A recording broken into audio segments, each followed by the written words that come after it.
It took me 12 years to finally get around to playing Metal Gear Rising: Revengeance, but I recently played through it, and within the course of a week or so, I played through it 3 or 4 times. It was a great experience, and it's one that I really haven't had in a while, certainly not with any modern action games. I think a lot of that stems from the fact that old school hack and slash games that Metal Gear Rising is reminiscent of, like Ninja Gaiden or Devil May Cry, seem to have been completely replaced by Souls-like games, or at the very least, action Souls-like hybrids. You have these games like Black Myth, Wukong, or Stellar Blade that lean a bit more into the Souls-like genre, but even the modern action games that don't lean into that are games like the newer God of War games, which are essentially just movies with some combat in between the cutscenes. Let me just say, I think the Souls-like genre should exist. I like Souls-likes, but it feels like the action game genre has been littered with them as of late, and I wish we could see traditional action games make a big comeback instead of the action game genre being littered with Souls-likes. And with that, I'll get into why exactly I enjoyed Metal Gear Rising so much, and why I want to see more games like this. And the easiest starting point is the combat. It's extremely simple, but it does have enough depth to keep it engaging and fun. The parry in this game is the focal point of all the combat, and the fact that it requires a directional input on top of just hitting a button like your traditional parries really does make it feel unique. And let me say, unique by itself is not enough to sell me on it, because I did kind of hate it for the first hour or so of the game, just because of how unconventional it felt. But because it's not mapped to a single button like a lot of modern parries, you need to be hyper aware of your surroundings to make sure you're actually dealing with the proper enemy. And on top of the fact that it requires a directional input, the fact that it's mapped to the same button as your primary attack makes it feel more offensive. It almost feels like when you're parrying an enemy, you're interrupting their attack with your own attack.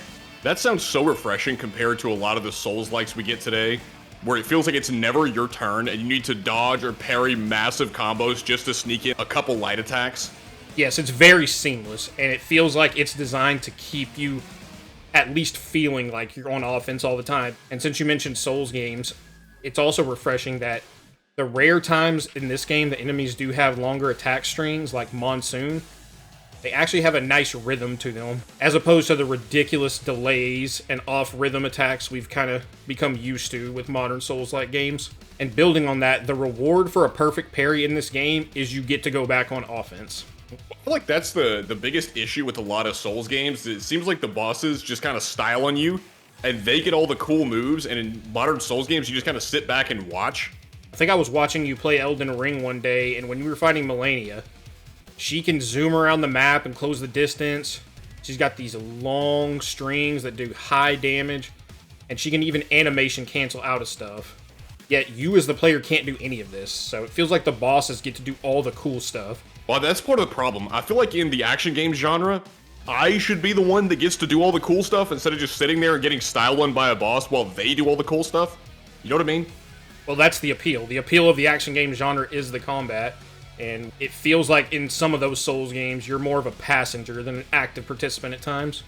Right. Especially with, like, Shadow of the Erdtree, Promised Consort, Radon, where he does these big 13-hit combos, and you dodge, dodge, dodge, dodge, dodge, dodge, dodge, until you're one moment to get 2 light attacks in, then rinse, repeat for, like, 7 minutes. Well, and speaking of bosses, the boss fights in this game do a really good job of subconsciously teaching you the combat system. For example, you fight a tutorial boss like 5 minutes into the game, this giant Metal Gear.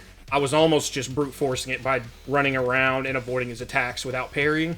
However, the second boss in the game, Blade Wolf, has a moveset that actually forces you to get comfortable with the kind of stand and fight mindset of this combat system, because he'll stay at a range far away from you and then do this kind of corkscrew attack at you, and if you don't parry him and you just get out of the way of it and avoid it, you have no room to follow up. So he's built in such a way that he kind of forces you to get comfortable with the parry, which you are going to need to make it through the rest of the game. And later, you have Monsoon, who to me is really probably the first boss that I think you can't truly brute force, and is almost a bit of a parry check, because he has much longer strings, so you can't get away with just avoiding his bigger attacks and taking small hits from his small attacks. He gets you comfortable with trying to time the perfect parry on the final hit of his strings to actually be able to get the punish on him. And this prepares you for the Jetstream Sam fight later in the game, because Sam hits a lot harder than Monsoon, and he's got some weirder timings on some of his strings.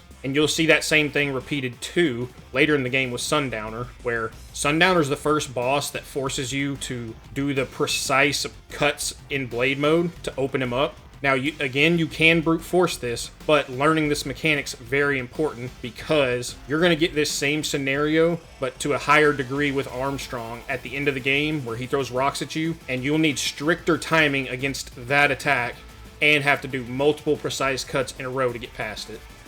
So all throughout the game's bosses are getting you ready for things to come, which is a welcome change from some more modern games where it's just learn the timings of the bosses, so you feel like from fight to fight you never actually get better. Like, I know it's a totally different genre, but I think Expedition 33 is a good example of what I'm talking about here, where from fight to fight, it doesn't feel like I'm learning and getting better at skills that I need for future fights, because every enemy just comes down to memorize his move timing so you can parry. As fun as that game was, that was pretty much it. It was rote memorization. And don't get me wrong, obviously enemies in this game have different timings, but the system isn't built off of just that. Well, it also seems more intuitive as to when the parry windows are, because one of the biggest issues I had both with Expedition 33 and a lot of Soulslikes is they'll throw in some unintuitive attacks that really seem like they're a bit malicious in order to screw you up and get your timing off, just to sneakily land a hit on you. The next point I want to get into is this game's approach to difficulty and how refreshing it feels to modern games. There's kind of a trend in modern games where they just increase the health of enemies and make them hit harder on higher difficulty levels. Difficulty just means numbers go up. Yep. And it's a really boring way to do that, because it doesn't force the player to actually adapt to anything new as you raise the difficulty level. You just do less damage and take more. Right. It just kind of extends the length of the fight rather than demanding more from you as a player, or finding creative ways to do it. And what I like with Metal Gear Rising's approach is that as you raise the difficulty level, they add new enemy types into encounters, which changes the way the encounters function. So, perfect example. The very first combat encounter in the entire game, if you play on normal, is just 3 regular soldiers. Which makes sense, because it's the very beginning of the game. But if you go back and play that exact same section on Very Hard or Revengeance, those same 3 soldiers are there, but they've also thrown in a big gecko mech. And then even on the very next combat encounter, right before the tutorial boss, on normal there's just a few soldiers with guns. However, on Very Hard or Revengeance, there's the same soldiers present, plus a couple Blade Wolves thrown in that you have to deal with. And that's a small example. It's all throughout the game. They add different enemies to encounters that change how the encounters function. I also like that they make the enemies more aggressive. So again, you have to change your playstyle and adapt, because you now have new enemies that weren't there before that you may have to prioritize. And since the enemies are more aggressive, they all wail on you together. Another good implementation of difficulty in this game is that although enemies hit much harder on Revengeance difficulty, in return, your perfect parry hits them much harder as well. For example, Jetstream Sam essentially kills you in one shot, but your perfect parries are so strong on Revengeance difficulty that you can watch a speedrun and people are able to kill him so fast because of how much damage a perfect parry does on that mode. Well, and personally that appeals to me, because I would rather the time to kill be lower on both ends. And on top of kind of the nice balance that it adds, where not only do the enemies get stronger, but you do as well, it also makes Very Hard and Revengeance difficulty feel more uniquely suited to people's preferred playstyles. Because if you want a little bit more margin for error, you can play on Very Hard so you're not getting one shot constantly. If you play in a more arcade style where you're focused on speed, Revengeance is probably going to be more your speed. And this is night and day with modern Souls-like games, which unfortunately seem to have replaced the entire hack and slash genre. Because whereas Metal Gear Rising's higher difficulties add more challenge to drive the player's engagement, but still keep the core gameplay intact, a lot of Souls-likes tend to rely on cheap parlor tricks to achieve their difficulty. Things like massively delayed attacks, horrid unreadable telegraphs, and long combos with small punish windows. This is especially true in some of the later titles like Elden Ring or Shadow of the Erdtree. And one of the things that I hate about that is it often results in the Simon Says style of gameplay, that promotes rote memorization over a fluid, reactive gameplay sequence. This isn't to say that there aren't some good bosses in the Souls series, because there are. You have Artorias, you have Slave Knight Gale, you have Lady Maria. All of those are great fights. But unfortunately, those are the exceptions rather than the rule. As we talked about, I really enjoyed the gameplay elements of this game, but surprisingly, I also enjoyed the story, which I was not expecting. The game's story is very effective in portraying the clashing ideologies of its characters, but it doesn't overstay its welcome, which is nice. And clearly Kojima was not involved in this, or the characters would all be fawning over Shay and communism by extension. So I hear Amanda mistook you for Che Guevara, Snake. That's not too bad, huh? Yeah, right. I'm not even worthy of polishing his boots. The pacing of the story is breakneck, but I do like that it doesn't waste your time.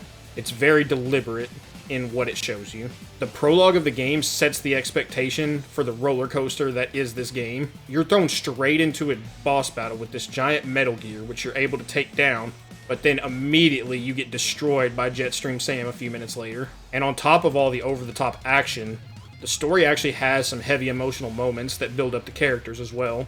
The scene where you're at the World Marshal's headquarters, Raiden sees children having their brains removed and being forced to fight as cyborgs. And this is very personal to him because he was a child soldier that was forced to fight and kill at a young age.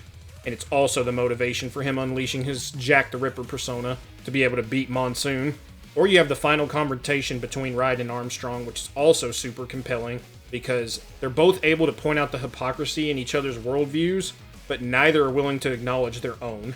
Raiden wants to protect the weak, but willfully slaughters soldiers that are shown to be weak and that are being preyed upon by higher powers. And alternatively, Armstrong claims to want men to be free to fight for their own causes, but he plans to make that a reality by manipulating them into starting a needless war, and ultimately having them fight for the cause he believes in, not their own. And while I did enjoy the story, I must say, some of the dialogue in this game is so campy and genuinely has some of the worst delivery I've ever heard in a voice acting performance. Yet, the game is so unashamedly committed to this style that it's still charming, despite how over the top it is. I think it's time for Jack to let her rip. This game also has maintained so much cultural relevance through all its memes, too. Like, this is definitely one of those games that has stayed alive throughout the ages because of how much of an effect it's made upon people, in a way that a lot of other games just don't. Yeah, I still see this in my feed all the time, and saw memes of it for the longest time without even understanding them.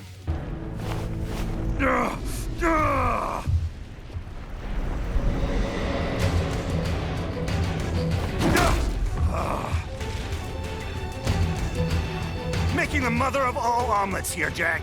Can't fret over every egg. Another thing that goes hand in hand with the story are the game's ridiculously over-the-top characters, but again, despite their ridiculousness, they're portrayed in a fun, campy way, which is charming. Like, take Sundowner. He's the type of villain that I would really heavily criticize in a lot of games, because he's very much bordering on the evil for evil's sake kind of mustache twirler. But one of the things that makes him work is the fact that he's got an actual belief system under this insane lust for war that he preaches about. He thinks humans are innately cruel, so it does make sense for him to profit off war, since he views war as being inevitable regardless. It also helps he's got some of the most hilariously quotable lines of all time. Africa's just getting a bit too peaceful.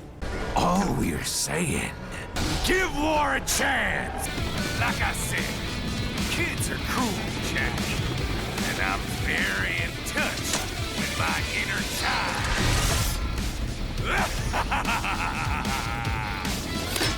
Or take Jetstream Sam. On the surface, he seems like this generic agent of chaos archetype that you see all over the place.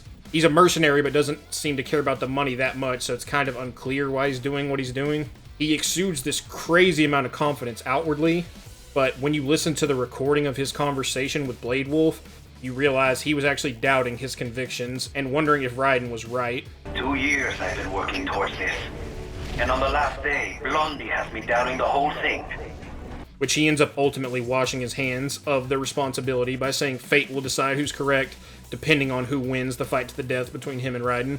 He also works as a great foil for Raiden, because Raiden's constantly yapping about protecting the weak, but Sam forces him to confront the fact that some of those soldiers that he's mowing down aren't fighting out of free will, but out of them feeling like they have to survive. It's also interesting to note that you discover after killing Sam that he's actually the ultimate Giga Chad, because only his arm was cybernetic, and yet he still kept up with and almost killed Raiden, even with all Raiden's insane upgrades. And we couldn't talk about the characters without hitting on everybody's favorite, Senator Armstrong. Man, if only American senators were even half as based as Japan seems to think they are. That's the goal for all Americans, is to be as based as the Japanese think we are. Well, their idea of an American senator is this giant, hulking former football star who's preaching about strength and fighting for the individual. And in reality, we get Mitch McConnell and Chuck Schumer. That's our reality. Our reality is the murder turtle himself. And a string of,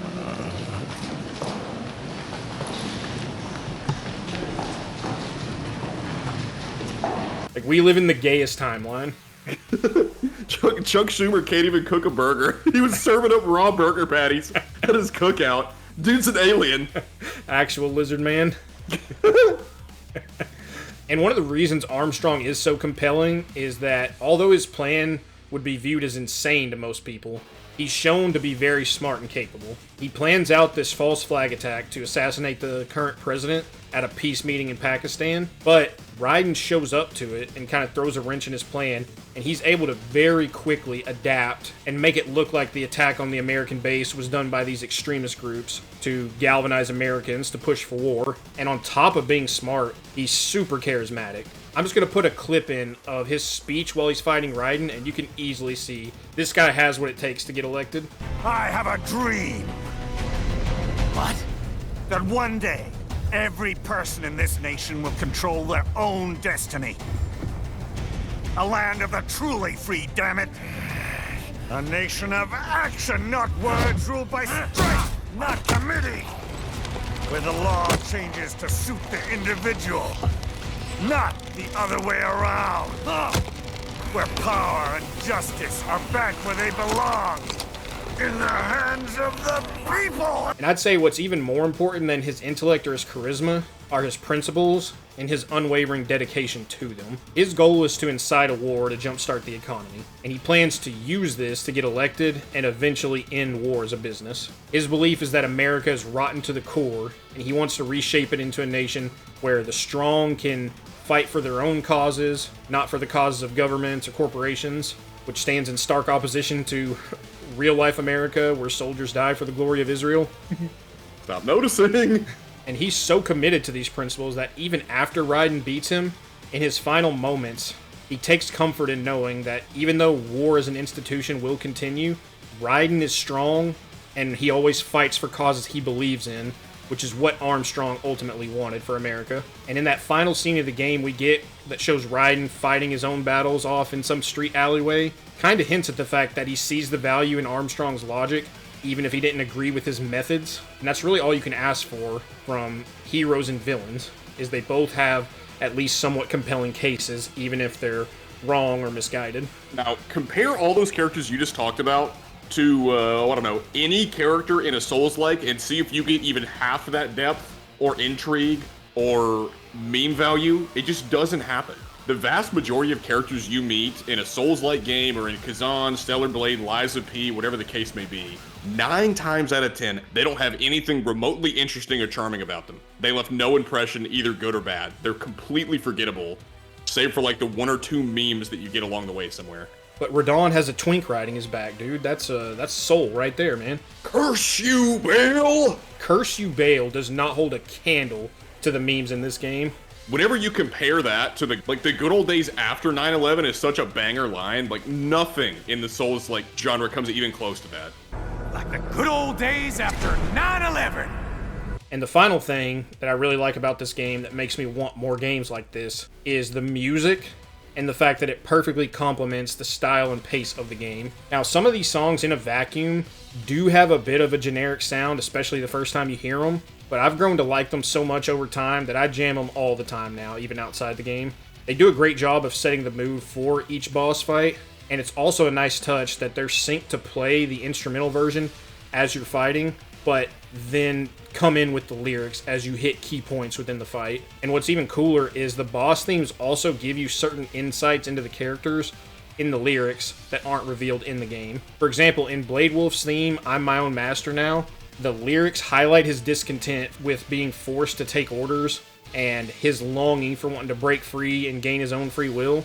And we get a nice payoff for this at the end of the game with him choosing to give Sam's blade over to Raiden once Armstrong knocks his sword away. Or you have Sam's track, The Only Thing I Know for Real. The lyrics for his boss theme suggest that he's been fighting for so long that he doesn't even know why he's fighting anymore. And they even allude to him dealing with self-spite and having an identity crisis, which is not the illusion he puts forth to the player, where he's this overconfident guy that laughs when you knock his sword out of his hands in a brutal fight to the death.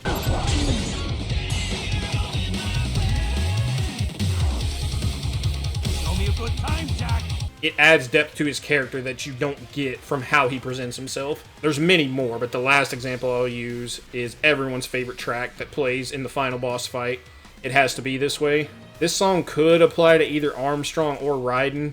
I definitely lean towards Raiden, and what I like about it is that both Raiden and Armstrong are highly principled and fight for what they believe is right, and there's an acknowledgement within the lyrics of this song that this fight is going to result in further violence, but each man believes it's necessary to achieve the outcome for what they feel is right. Now, before we wrap this thing up, I do feel like it's necessary to ask you for a couple of your criticisms for this game, because it wouldn't be a Type 2 video without properly criticizing this game despite how much we may like it. So what do you think this game could do better? Well, to start, the Zandatsu mechanic. It's a little too frequent and it's a bit overpowered. When you hit the Zandatsu, not only do you get full health back, but you get full fuel cell meter, which allows you to immediately go right back into blade mode. Now, in fairness, you can not use it or limit your use of it and still be okay, but I do think overall the mechanic would be better if it was just a little less powerful and a little less frequent.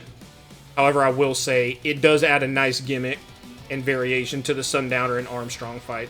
I also really didn't care for the half-baked stealth system. It really felt like this was just an obligation because it had the Metal Gear name on it. Really, the only use for it is to make certain combat encounters a little easier or skip them altogether, but that feels really out of place since the appeal of this game is the combat. Also, the VR missions are kind of a mixed bag, but a lot of the non-combat ones feel like sticking your balls in a blender. Because you get these missions where you just run around and shoot dwarf geckos with an RPG, or you pilot a dwarf gecko and do a platforming challenge, or sneak around enemies. And these just feel far more tedious than fun as opposed to the core combat system of the campaign. And the final thing, and this is a big one, and probably what would cause some people to drop the game a couple hours in, the camera is an absolute pain because it likes to relock onto new targets when they move, and it can give you major whiplash and throw off that directional input you need to parry the right enemy. And it's particularly egregious in the Sam DLC. We've covered a lot of ground in this video, but my final conclusion is I just want action games to make a comeback, because the genre currently is dominated by these Soulslikes, and they seem to get more generic with each new release. For those of y'all who like sodomy, I'm not trying to completely destroy the genre and take it away from y'all. Y'all can still have your masochism, just also let me have some stylish action games too. We can peacefully coexist. I think it's also telling, you showed me a video the other day that came up in your feed from Moist Critical, who's the self-proclaimed, king of Souls-like games, their favorite genre, and even he's starting to feel the Souls-like fatigue. Well, I can get it, because it's like every other month we're getting a Souls-like game instead of just an action game. And Souls-likes are fine, I have no problem against them, but whenever they feel like it feels like they're replacing the action genre, then we've got a real problem. So please, can we balance it out a little more? Help us restore that balance, and together we'll Make America great again!